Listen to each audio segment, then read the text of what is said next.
Bazkari familiarretako galderarik ohikoena da. Eta zuk, zer, baldaukazu bikoterik? Baina guk aldakigu beste modu batera bizitzen. Zenbat aldatzen ditugu gure lehentasunak bikote izan ez gero? Gizarte bikote zentrista alda gurea. Gaiari neurria eta hitzak jartzeko gurera gonbidatu ditugu Joldi Beristain, Luis Michelena eta Unai Rivera. Ongi etorri zulora, az gaitezen.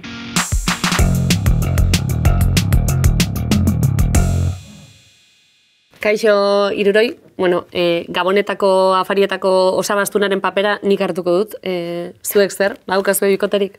Lasai ez duzue erantzun beharrik badaukat galdera komodina. Ze konotazio ditu gurean bikote hitzak edo noiztik aurrera bihurtzen da harreman bat bikote edo zerk egiten du, ez?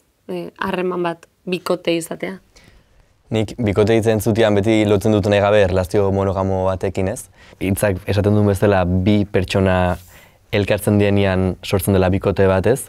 Binon bikote romantiko bat edo bikote baten harremana hasten da bikotetzat hartzen, ja dituztenean praktika batzuk, gizartean bikoteentzat ikusita duenak bezala. Gehituko nuke igual badela ere bai kodigo bat, zuk gizartean modu batera irakurria izan zaitezen, ez? Eta horrek suposatzen duen estatusa eta boterea.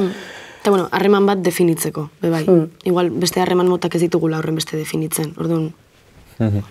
Eta zentzu horretan, ausartuko zeinetekete bikote zentrismoa definitzera edo nola ulertzen duzue bikote zentrismoa zer den? Ni ustez bai bikote zentrismo atzizkioi nahiko konotazio negatiboko esan nahi daka, zentrismo horrek, ze da bikotea jartzia denan zilbor bezala ez, eta da antolatzeko modu bat, gaur egun bai gizartea nahiko modu bikote zentristan daula antolatuta, ze poliki-poliki bizitzan guaz bikote ideal horren bila, bizitza bat sortzeko, etxe bizitza bat elkarronatzeko edo dena delakoa. Nik esango nuke eta ebarkatu munduko bikote guztiei, baina badagola superbibentzia konotazio bat eta validazio konotazio bat ez azkenan bikote zentrismo ulertu daiteke praktika bat bezala burutzen dezuna onarpen bat lortzeko edo gizartearen beraren strukturetan onarpen bat lortzeko. Bai, nik uste bai, gizarte guztiak bultzatzen zaituela hori eraikitzera eta hori dagoela ondo. Nahi dut, da praktika dagoena txalotua. Ez bakarrik onartua, baizik eta txalotua. Eta galdera zaila orain, harreman heteroetan eta hortik kanpo ematen direnetan, denetan ematen da bikote zentrismoa edo batzuena da gehiago beste batzuena baino? Ezin da mugatu desira edo praktika sexoafektibo batzutara, ze azkenan bikote zentrismoaren oinarria ez da heterosexualitatea baizik eta esango nuke heteroaraua bera ez, eta heteroaraua da guztiz aplikablea harreman homosexualetan edo inkluso harreman disidente bezala ulertu dezakegunetan ez, polimaitasunean, harreman irekietan edo dena delakoan ez. Bi bai uste dut ezin dela ez orokortu eta daudela bai erlazio heterosexualak igual bikote zentrismotik salbuetsita daudenak, edo baitare berdin bikote homosexualak oso bikote zentristak dienak. Nik bai pentsatzen dut orokorrian, heterotasun horrekin apurtzen duen pertsona batek, normak apurtzeko bide bat jarraitu du. Eta orduan bai nik uste gehiago kuestionatu ditzakela, orokorrian, eta salbuespenak salbuespen, norma horiek ez, eta bikote zentrismo kontzeptua bea baitaren ikuste. Ados nago, eta bai uste dut, igual, errexagoen izan daitekela zalantzan jartzea harremana bera, baina era berean bebai igual, ez dakit zelan azaldu, onartzen dituzula errexago jabazabelako disidentzia baten barruan. Ez dakit nire kasuan adibidez, eukidut pixkat, ez dakit, gura uste horiek. Egin dugu hiztegi lana eta definitu ditugu gaurko hitz nagusiak. Sartuko gara gaiaren ertz gehiagotan segituan, baina aurretik Julen Portillori eman behar diogu hitza berak ere lagunduko digulako horretan. Aurrera, Portillo. Nire kuadria guztia oporreta junda bikotiakin, eta ni hemen txena bakarrikan, Eliza baten aurrian, apaiza bezala. Juan de Bilbao. Binos, bi baldi, la biña.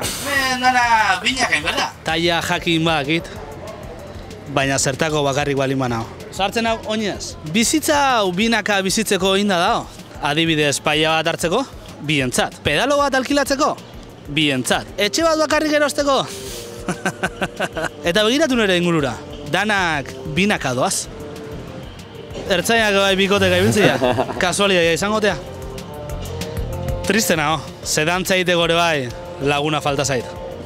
Soltero egotia eharki dago. Bueno, ez beti. Familiko bazkaita jutezean ian zure izeba, engrasik esatezunean, non utzizun eskalaguna? Bueno, edo mutil laguna, nahi berdin zait, eta umiak noizko, Umiak noizko.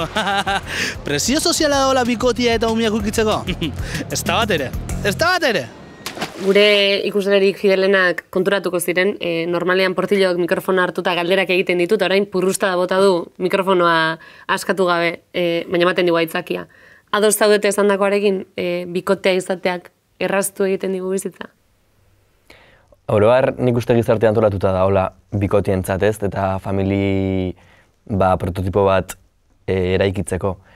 Eta bueno, nire ustez horrek beralde onak ditula eta beralde txarrak ere baditula. Bino, nik uste guztiz, esaten duenakin superadoz, bai ekonomikoki pixu bat hartzeko, bakarrikan gauzakitea oso zail daola gaur egun. Ez ekonomikoki bakarrik gero be bai, lehen esan duguna, askoz onartuago dagoela dena bideratzen delako bikoteetara, ez dakit, etxo, arraroa da igual bakarrik bazkaltzea, ez dakit, edo, bai. Bai, guztiz, askotan igual jatetxe batea jun edo eta lotxeman bakarrik bazkaltzen, eta igual duzi bazkaltzean, ez? Bai. Eta beldurtxoro horiek barruan daudenak bai, lotura guztia dakate, guztiz. Jateko ez tozu inor behar. Espero, bueno. Nik uste bikotea saritua egoteaz gain, hori ere ala dela, dagola estigmatizatua bakarrik egotea. Rollo, garrantzia du bikote eukitzak, baina ere garrantzia zu bakarrik ez egoteak. Eta historikoki baita ez, neskaztarra, mutilztarra, beti oso tono despektibo eukigu bakarrik gelditze horrek ez, eta azkenian bakarrikane aldezu super oso sentitu eta listo, ez dakite. Barkatu, orain adibidez gaudela igual sartuago norbere zaintzan eta olakoetan, nik ere askotan entzuten dituan diskursoak dira, tipo, nire burua zaindu behar dut gero besteak zaintzeko, bale, baina edo ez? Bueno, depende zaintza zelan hartzen duzu, baina kasu honetan adibidez askotan dagoela bideratuta harremanetara, bikote harremanetara. Gero bai egia dela ni pertsonalki, teorikoki ez doain dena ega palestran jartzen eta ikusten dugu, bikoteek bideratuta gaudela hortara, baina gero pentsatze dut, eta nahiko nuke bikote bat eduki, bikote perfektu, igual iritsiko ez dena ez, baina gero nahiko nuke egitan. Niri gertatzen zait, eta gero uste dut ere bai dagoela, pixkat, daudela mailakatuta ere bai egin daitezken ekintzak. Tipo, plan batzuk bikoteentzat dira, eta beste batzuk ez. Guztiz ados nago plan batzoi ematzen zaiela esklusibitatea, en plan, balneario batera jun nahi, ezin zera bakarri jun zergaitik begiratuko zaituzte gaizki, en plan, que no, nahi dut hemen egon, nahi ditu txorro batzuk, ez etin hor behar. Egon liteke adinaren faktorea tartean, ez dakit, izan liteke legitimoagoa, gazteagoa zarenean bikoterik ez izatea, eta gerora hori aldatu. Nik ustet bai dagoela hobeto ikusia, zu gaztazeranean harreman motzagoak, efimeroagoak edo esan daiteken inestableagoak eukitzea, helduazeranean, baino helduazeranean ja beste zizen batzu jartzen dizkizute, eta bueno, ustete zigortua dagoela helduazeranean bikoterik ez eukitzak. Eta presioi baita ez, adinana, zartzen zuaz eta inguruan zuk esan ez dela, ez izenak edo begiradak bikoteik ez baldin badakazu presio edakazu, ostras. Eta bakarrik etzen aztenean, eduki horkut bikote bat edo...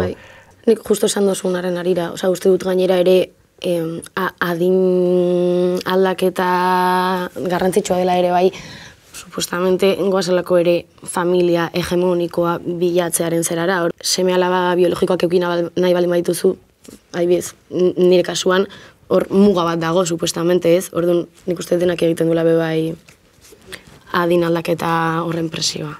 Eta aldi beran gero, 5 urteko umeak ikuste dituzu bikotearekin, 12ko gaztetxek bikotea daukate, beste alde hori ere badago. Bai, nik esango nuke azkenean txikitatik ja ikusten duguna reproduzitzen dugula ez, mimesi delako horrekin. Ez dakit, zeinek kontatu zean, enagoten zeinek esan zean, binon esan zeaten, lehen gizartea komunidadeetan zeura antolatua, aurre historia garaian, eizatu, kobaztuluan, beste antolatzeko modu bat zeula ez. Ta pertsona honek esaten ziana zen, hau guztia gertatu zela, gizonak momentu batean esan zulako, zein da nere semia, edo ala ez. Eta hortik zetorrela, bikote egitura honen sortze prozesu hau edo. Osea, horrekin lotuta, ezkontzearen zera bera, matrimonio, patrimonio, dator berez, ez? Osea, pues eso, lurrak ez dakit zer, dirua, ladote, ez dakit, osea, dena dagoela berez, edo, osea, jabetzaren barruan, ezkontza bera ere badela jabetza pribatu bat berez.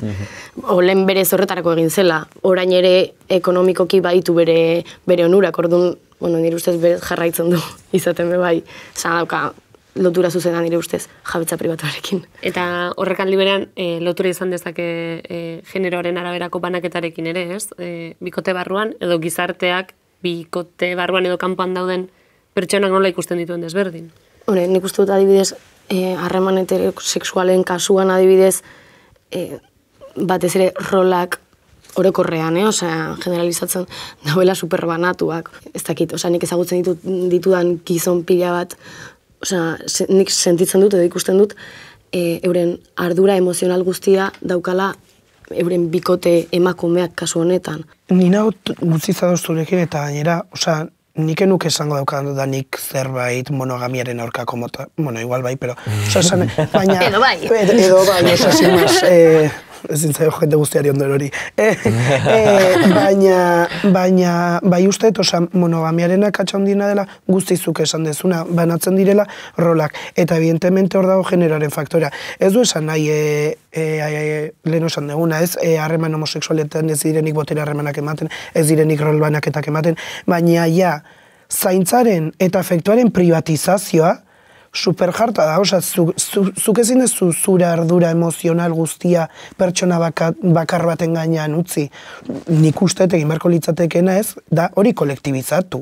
Osea, zaintza, eta orain ari dira sako eztabaida ematen zaintzaren inguruan, komunitarioa kolektiboa, osea, harremanetan berdin, eske ezin zaitu sostengatu emozionalki pertsona bakar batek, eske ez dauka logika, nik ez daukat lagun bat, nik ez daukat familiar bakar bat, osea, sare afektiboetaz bizi gera, eta de hecho, per se, harreman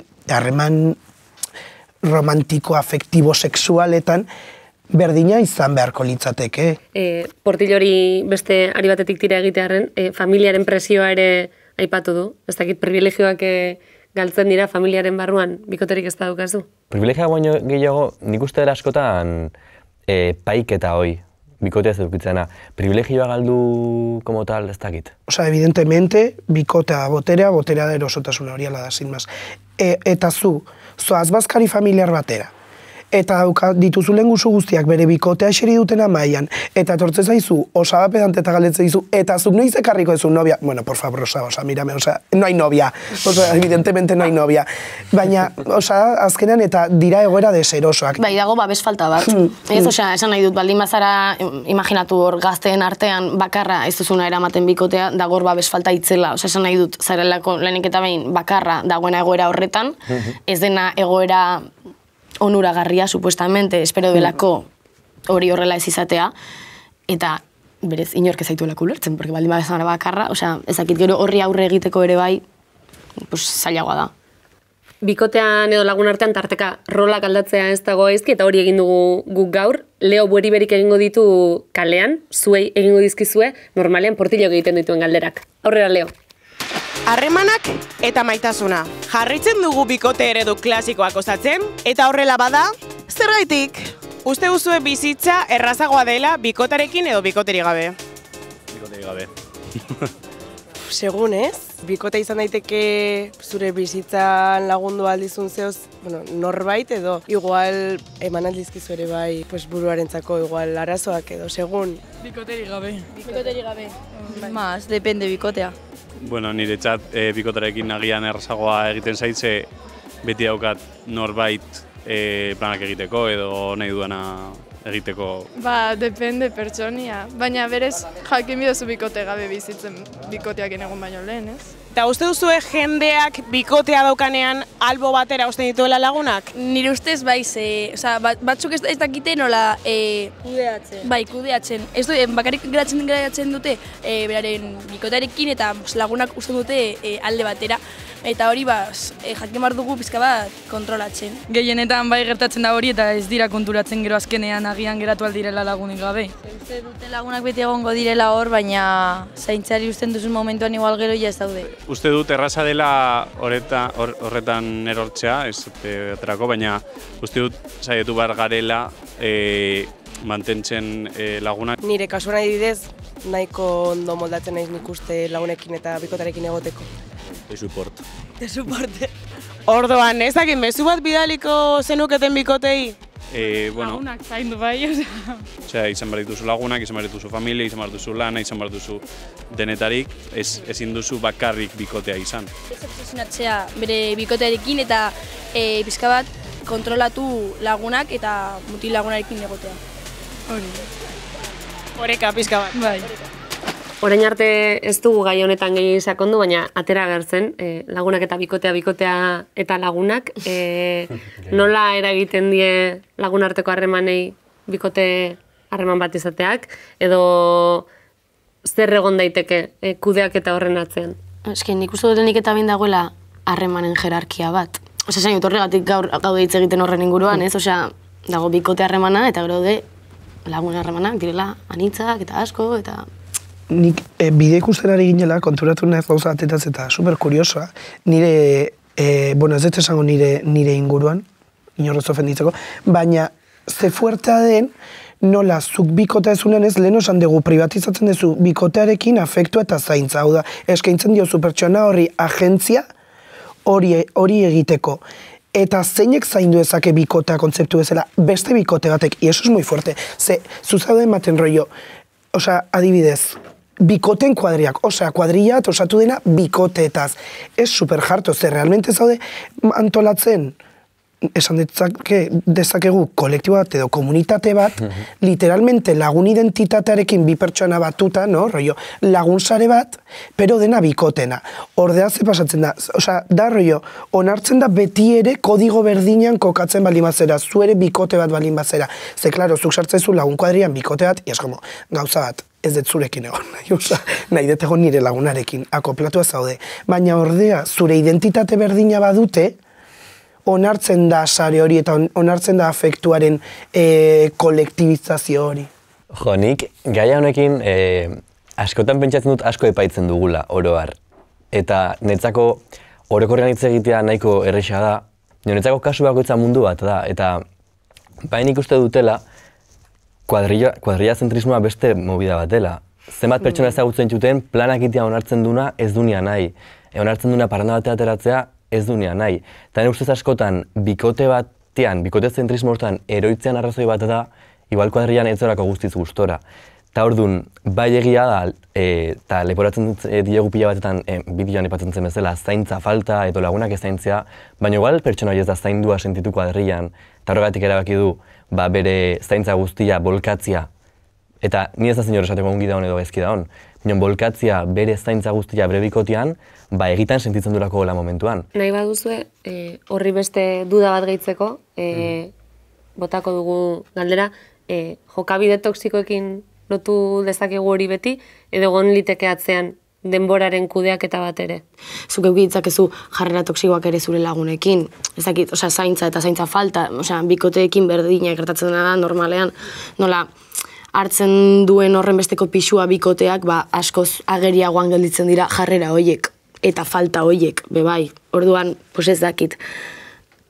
Gero bebai nik uste, gaiak berak hartzen duela pisu handia ere lagun artean. Osea, igual, zure bikotea ez dago presente, baina badago presente elkarrizketan, ez? Eta nik uste dut horrek ere kentzen diola denbora. Eta guai dagoela konpartitzea, osea, zen nahi dut, konpartitu behar direlako burua usteak eta eta eskerrak. Nago superados, egia da, osea, eta azkenan, sin más, osea, zutani kuadrian balin bagaude eta bihar zatoz esaten bikotarekin arazoa dezula, bale, tia superondo, osea, en plan, zainduko zaitu, hitz egingo dugu eta hori eman behar da, baina egia da, bikotea sartzen den momentuan, kentzen zaiela espazio bat, igual beste eztabaida batzuei, edo beste zaintza batzuei, baina egia da, eskaintzen zaiola kriston espazioa bikotari ez bakarrik fizikoki, osea, ez rollo, kafe bat hartzera, bale, nire mutilarekin, no, que no venga.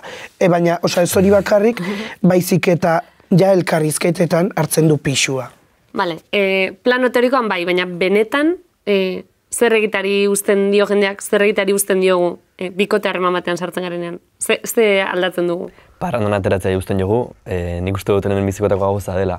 Nahi gabe parrandan ateratzea daulako lotuta oso ligatzeakin, eta orduan ja bikoteakin ja parrandan ateratzea lagunen zirkuluan egiten den zerbait denean, ne ustez, bikoteak agunean, parrandak ja ez digula inbeste interesatzen, ez digula inbeste betetzen, hasieran bat ez da igual, Niri etorri zaidan lehenengoa izan da guztiz parranda, eta gero, hauezak nola verbalizatu oso ondo, baina gero, jarrera eta inkluso identitate aldatzen da, no? Rollo, harremantzeko modua, en plan, nago ni lagun batekin, eta gera bi ordinaria, superbastak, hitz egiten dugu en plan, arroba polizia, oso esanet, ez?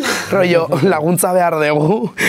Eta, derrepente, agertzen da bere mutila, eta gera, damisela batzuk, ez dutenak itzitsusi bat esaten, eta gera, superpolitikoki zuzenak, notia ez da egia. Gero bebai nik uste dut, intimitatea ere galtzen dela askotan. Osa, esan nahi dut, zergatik dago onartuago nizurekin gelditzen baldin naiz, zu etortzea zure bikotearekin niri galdetu gabe, eta igual baldin bada beste edozein pertsona, zure beste lagun bat, hor dago igual baimen bat edo galdera bat, ez? Etorri nahi ez dakit nor, bueno, ezagutzen zu pista, ez da, ez dakit zer, eta... Hori da, eta nik uste dut bikote harremanetan ez dela horren beste gertatzen. Igual da maz, en plan, bueno, eske goazen ezen pak, eta zuk ulertu behar duzunez, eta onartu behar duzunez, goazela enpak. Guztiz, osea, galdetu oso badoz, mionetzako bai dela zerbait ez dena bate molestatzen.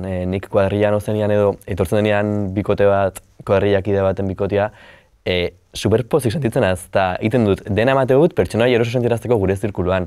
Zene baut intimidade momentu bat, nire lagun batekin edukiko dut, esango jot, nahi dutzukin hitz egin. Nire ustez alde hortatikan ni superados, osea, ez duguiek pixat hater zazte bikoteak kuadrilla etortzekoa, nahi bai, osea, nahi ilusio egitezta dena. Eta adibidez, gaixorik dagoenean zaintzea edo plan bat aldatzea bestea, ez dakit, bestea garrantzitsua den zerbaitetan egongo delako edo, bikoteagatik egiten diren gauzak dira, lagunegatik prest gaude hori egiteko? Ni bai gustatzen zait aso, bueno, nire bura iloria botakozkat, baina oso eskuzabala naz, gustatzen hau orduan esan dut. Eta bai gustatzen zaitela, edozeinek behar du nahi laguntza ematea alduten bezala. Eta bikoteai bide batez baitare. Nei lehen aipatu duten bezala, bikotetasuna asko gustatzen zait. Eta nik idealizatzen dut asko erlazio bat, eta orduan bai gustatuko dake pila bat, nire bikotea gaixo oten baldin bazten edo, nik posible ematea nire alduten dena beregatik. Osea, asko idealizatzen dut, ez da igual gero realitatea oso korapilatxoa da, minon gustatuko dake pila bat, bikoetatu bikitzea eta situazio lako batean alduten gehiena eskaintzea behar baita. Osea, ulertzen dut, nik ditut ere kriston kontraesanak horrekin. Osea, ere hori iruditzen zait arriskutsua, azkenan hor dagoelako idealizazio bat, nik ere egiten duana, evidentemente, euki dituanean bikoteak, zura estoa, bueno, ez baina. Baina gero, errealitatean nik bai uste dut, osea, adibidez, lagunen eta bikotaren kasuan, ez? Osea, adibidez, ez da ez nagoela prest egiteko gauza berdinak bikotearekin eta lagunekin, osea, zaintzea berdin. Baina bai uste dut askotan eman dio dela lehentasun bat bikoteari, igual, ez dakit, osea, ez daukagulako horren besteko denborarik elkarrekin egoteko. Eta, osea, baina ez dakit den, eta daukat ordu da, justo nire bikotea momentu horretan gizonezkoa izan baldin bada, osea, ez dakiz guztiz den, delako nire bikotea edo sentitzen dudalako dela nire ardura, zu zaintzea edo zuri lehentasun hori ematea, okupatzen duzulako espazio pila bat, ja ez bakarrik bikote bezala, baizik eta kasu honetan ere gizon bezala, osea, eta kentzen dio dela nire buruari. Osea, ja ez da bakarrik lagunei kentzea, baizik eta orokorrean nire egunerokotasunari. Nik nuke definituko autu bat bezala, baizik eta kodigo sozial bat, osea, sin más, ulertzen duzu, bikote harreman bati eskaini behar diozula, zaintza bat, fideltasun bat eta esklusibitate bat, harreman, osea, lagun harreman bati eskaini behar ez diozuna. Lagunak gora eta berari gara, guk ere badugu lagun bat edo, beti daukana zerbait esateko, eta orain ere bidali digu, WhatsApp taldera, bere audioa. Entzun eta, bueno, ea zer iruditzen zaizuen. Haupa, gaur egia esan ez dakit, ez da bai da debatean una hon, esango nuke denok ere ados gaudela, ez da? Bikotea? zein nahi du, zein inventoa izan da bikotearen mobi dau. Nerezako bintzat ez da, nik tarteka izaten eta amets gaizu hori, azten naiz amesten, bikotekia daukatela, eta ez zait, hoi ezin hola, eta hoi hola egin, eta hoi ez, eta hoi bai, eta esaten naiz, zer diotza, eta gero lasaitzen naiz. Gogoratzetelako 8 bakartioa naizela. Toni heldu honi 8 bakartioa da. Eta horratxe bizi naiz. Lasai, tarteka gustatzen zait, 8 kumere batekin juntatzea, baina hurrengo gunean ez idatzi mesez. Toni 8 bakartia. Hemen daukazue gizon soltero eta askatasun zale baten aldarria, eta kontrara igual batek pentsatuko du, ez?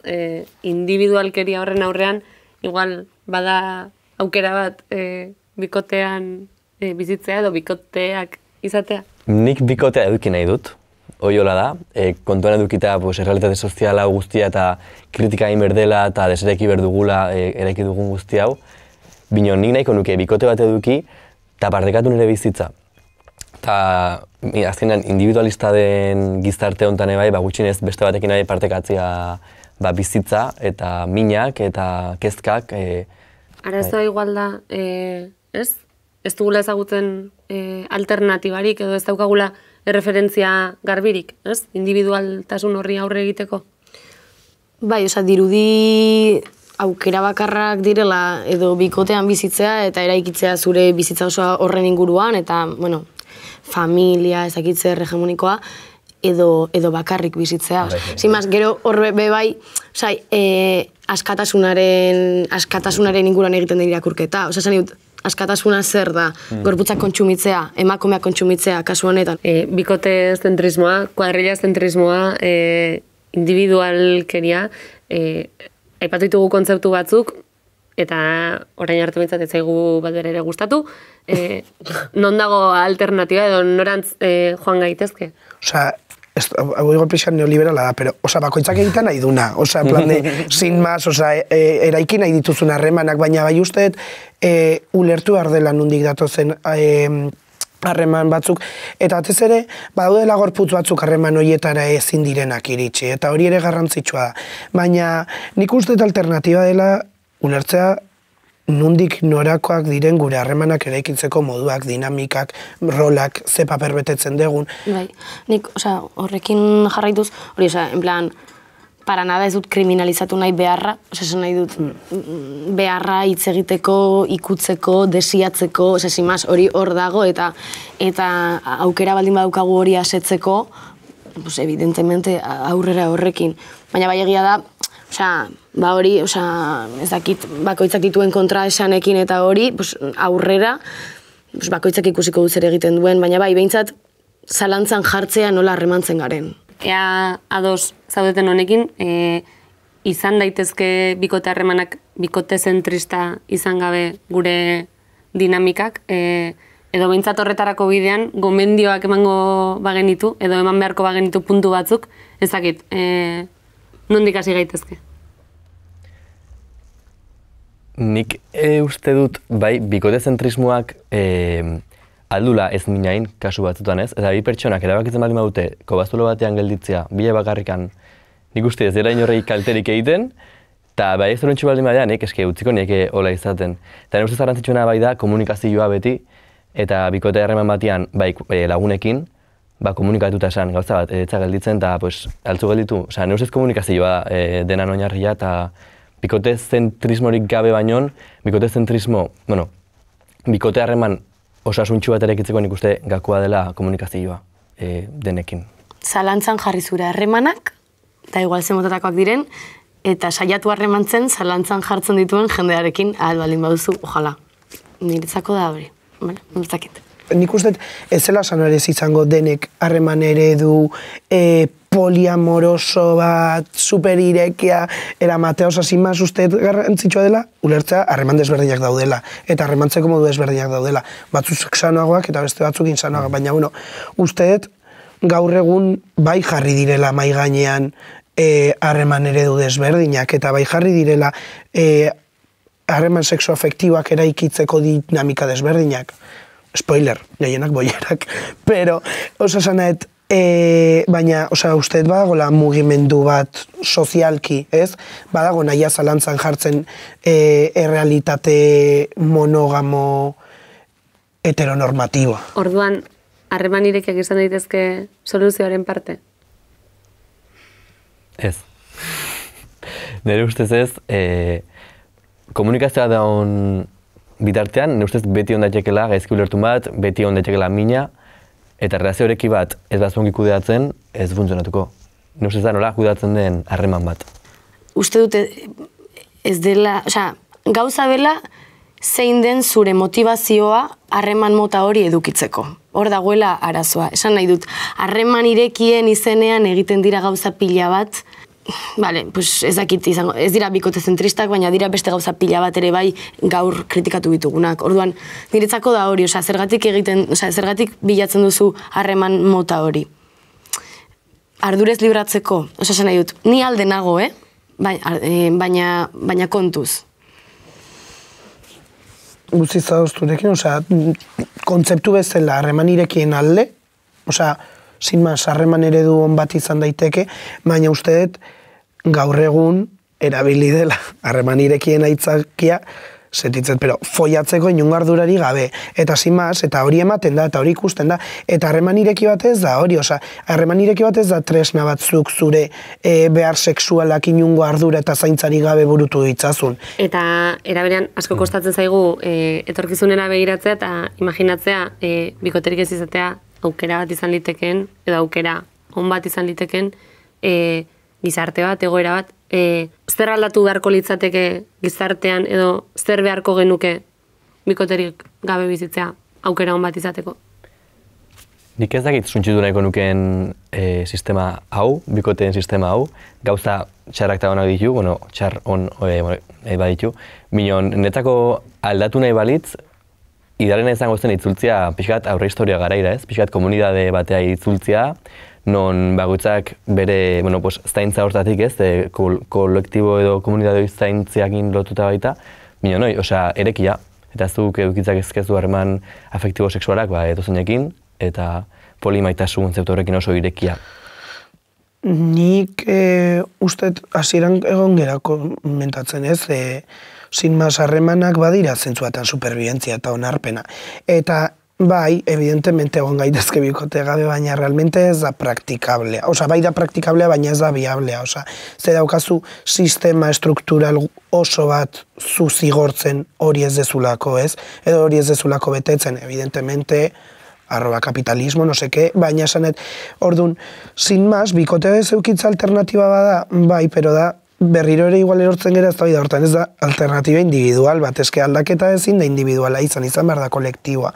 Ez da hainbeste ze harreman eredu praktikatzen ditut nik, baizik eta ze harreman eredu onartu daitezke gizartean, ez? Nik uste hor dago lagakoa. Ze puntutor arte da zilegi ere bai ardura guzti hori norbere gain jartzea. Esan nahi dut, gizarte osoak zigortzen nau autu batzuk hartzeagatik, eta gainera nik daukat horren errua, esan nahi dut, hartuta kontzeptu bezala, baina, orduan, bai, alde neinean, harremanak kolektibizatzen, eta zaintza kolektibizatzen, eta nik uste dut hori dela bidea, baina orokorrean sistema oso aldatzen ez baldin bada, ez dakit alternatibarik dagoen konkretuki ez baldin bada auto individual bat, jakinda, horren gero horrek ekarriko dizkizun zigorrak. Superbibentzia horretan, klase ikuspegiak ere markatu lezake ez? Pertsona batek noraino hartu halko dituen erabaki batzuk. Zenbateraino izan daiteke autoindividual bat gaur egungo gizartean bikoterik gabe bizitzea, klase ikuspegi horretatik? Bai, esan nahi dut, evidentemente dirua baldin badaukazu askoz, erresagoa izango da, ez behar izatea bikote bat etxe bizitza bat eukitzeko. Esan nahi dut, niretzako ez da bakarrik klase ikuspegia, erresagoa izango da dirua baldin badaukazu, erresagoa izango da gizona baldin bazara, erresagoa izango da heteroa baldin bazara, privilegio guzti horiek azkenean privilegioak dira zerbaitengatik arlo guztietan, eta hemen justo bastante. Nire ustez. Nik ez dakit daukat zalantzan egon pentsatzen, daukat zalantza ea lotuko nuken harreman ereduari edo bizi proiektuari. Osa, evidentemente ez, bizi proiektua pertsona batekin osatzen badezu badauka harremanarekin zerikusia. Baina, bai, osa, klase ikuspuntu hori atxikituko nioke gehiago bikote zentrismoari bizi proiektu bat, en plan, kotxe bat erosi nahi dut ez zait iristen, edo seme alabak euki nahi ditut, pagatu behar dira, bueno, pagatu behar dira, osa, gastuak dituzte, pagatu behar dira, que fuerte, en plan, bueno, ezin da, enzurau. Osa, esan hor ez, etxe bizitzaren atal, evidentemente, osa, ez ba naiz langile klasea, osa, klase burgesa balima naiz, evidentemente bizi proiektua nire baliabidekin osatu dezaket, ez? Baina, realmente, badago beste faktore bat, igual ez dena inklaseren dela, harremana bera, ez? Osa, ze harreman, osa, ez dut uste, enuke esango, klase burgesak baliabide gehiago ditunik harreman irekiak eukitzeko adibidez. Osa, uste dela gehiago faktore sozial bat, klase faktorea baino.